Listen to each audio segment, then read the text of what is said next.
Hi, everyone. Welcome again to another Teacher Joseph podcast. In our last podcast, we spoke about Prince William because he was doing an interview on mental health. And we also were talking about Andrew Mountbatten Windsor and these ongoing allegations against him. Right, so we're going to continue that today because Prince William has been making statements. Now, there was one off the cuff statement. Off the cuff just means without any planning. He just made a comment when he was at the BAFTAs very recently. I don't know if that was last night or the night before, but let's have a look and see what he said. Right, you can see the headline of the paper there. It says, from Prince William, "I need to calm down." Now, it wasn't quite as dramatic as that. They simply asked him if he had watched a particular movie, and his answer was no, he hasn't. Let's just have a little look and see exactly what he said. There we are. It says here, Prince William last night said he's not calm in the wake of the arrest of former Prince Andrew. The royal, 43, put on a brave face as he attended the BAFTAs with his wife Kate, 44. Asked whether he had seen tear-jerking movie Hamnet. A tearjerker, by the way, is a movie that makes you cry. A tear-jerking movie. Tear-jerking. To tear-jerk. Tear-jerking movie. More or less an adjective. Which won Best British Film. He said, "I need to be in quite a calm state, and I'm not at the moment." William is understood to be making plans to restore public trust in the monarchy. Well, of course, they're experts at that, aren't they? They're always able to reinvent themselves after scandals. That's how they survive. In the very same way as the Vatican does, the royals are able to completely change their image to gain public support. And we've seen that happen again and again. It says here, full stories, page 4 and 5. Let's go over to pages 4 and 5. There he is. Oh, there she is with the teeth. Yeah. Yeah, they all have these kind of big molars, don't they? Let's have a look.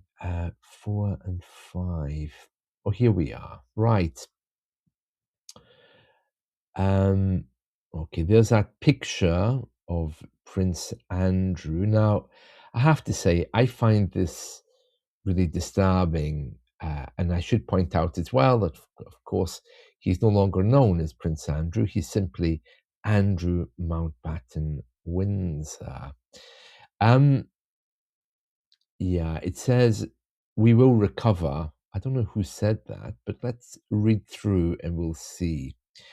Right, Prince William admitted he is in no state to watch tear-jerking BAFTA winner Hamnet as his own family drama dominates headlines. The heir to the throne is set to play a crucial role in rebuilding trust in the monarchy in the wake of the arrest of Andrew Mountbatten Windsor. By the way, this story is being carried by a few newspapers today, not just this one. It says exclusive, but I noticed the Sun has this as the headline as well. It says the heir to the throne is set to play a crucial role in rebuilding trust in the monarchy in the wake of the arrest of Andrew Mountbatten Windsor. William's uncle was questioned for 11 hours on Thursday on suspicion of misconduct in public office. Yeah. The Princess of Wales, 44, that's the wife, Kate, said um, Chloe Zhao's film about the death of William Shakespeare's son Hamnet had left her in tears and with very puffy eyes. Oh, so she watched it, did she? Oh, so she watched it and he didn't. He wasn't in a good state to watch it, apparently. It says here, appearing alongside his wife at last night's BAFTA ceremony at London's South Bank Centre, William said, I need to be in quite a calm state, and I'm not at the moment. I will save it. Hmm. Hamlet, which won Outstanding British Film, yada yada. Yeah, we don't need to know about that. That's not why we're reading the article. It says here, it might be on William's watch list, but his focus is on the future of the monarchy. He is understood to have a long-term goal centered on running the institution with a corporate-like structure when he succeeds his father, King Charles III. Right, well, goes on to talk about how he might do that. Of course, this is all speculation. We don't know. But he's saying here, if we just read further down, it says here, William, 43, believes power should be removed from courtiers, whose role for decades has been criticized for being overly concerned with protecting the reputation of the institution. Yeah, apparently they have basically administration staff who all work for the royals, but they're very secretive. Even the royals don't really know. They just leave them alone to do their thing. You know, it's a little bit dysfunctional, and again, very much like the Vatican, I think.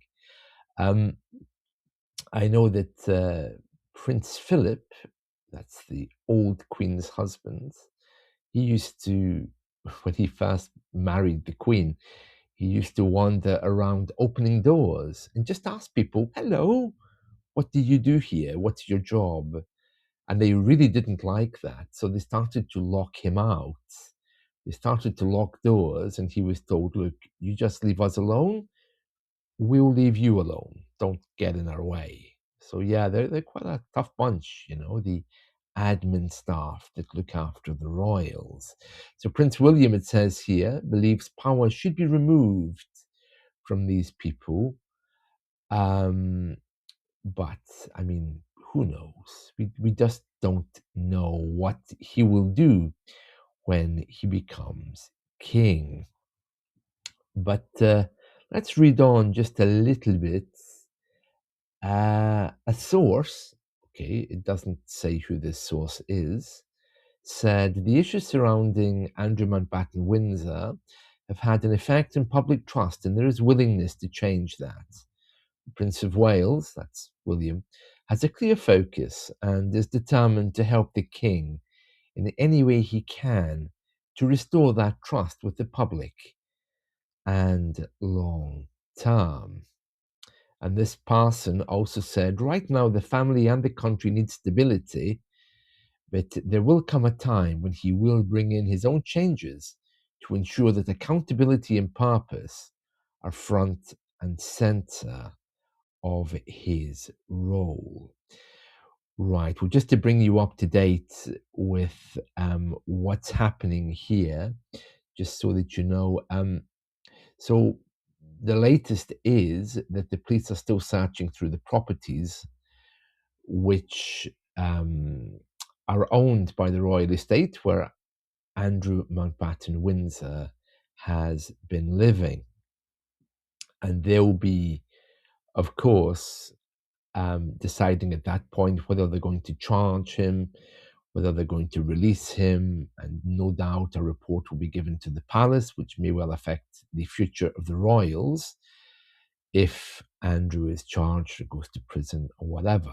But right now, these are all only allegations, and of course, Andrew continues to deny any wrongdoing. So there we are.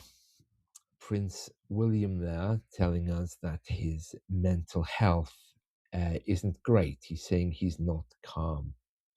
I'm not surprised. I mean, can you imagine what it must be like to have cameras on you completely at this point, asking about your uncle.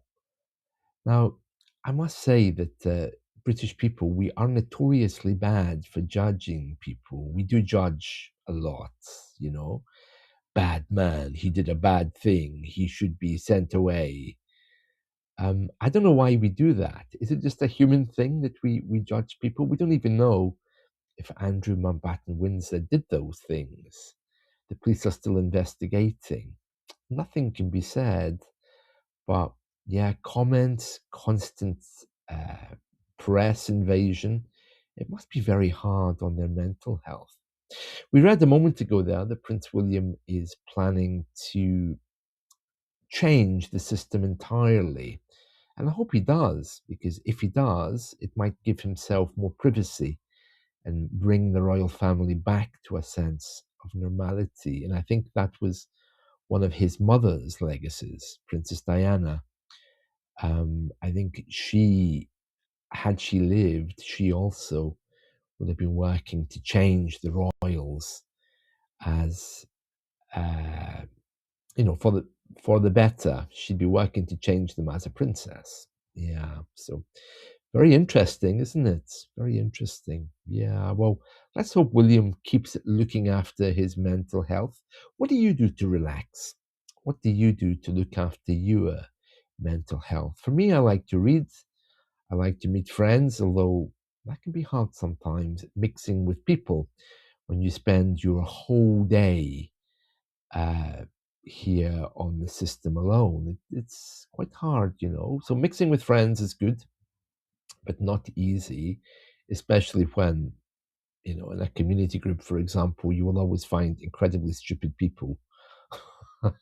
But yeah, it depends, So mixing with friends, depending where you live, the kind of area you live in, is it depressed as well? Happiness is a choice. Sometimes you have to choose it. And as I've often said, one thing that really helps me every day is just spending a moment and saying, right now, I am going to choose happiness. I'm going to open my mind to let other people in, to hear what other people say. If I don't do that every day, then I'm going to become a really nasty person. As you get older, your mind becomes a bit more narrow. So you have to make that choice daily. Right, today, I'm going to be hearing other people. I'm going to be learning positively that thing I want to do. You have to choose it. It doesn't come knocking on your door. Wow, that's it from me. Whatever you do today, I hope you enjoy it. Take care, and I'll be back soon. Bye. The English teacher, guiding words like a preacher. Chalk in hand, he's on a mission, shaping dreams with precision. Joseph, the English teacher, the best teacher in the world. His wisdom's like a shining beacon, every word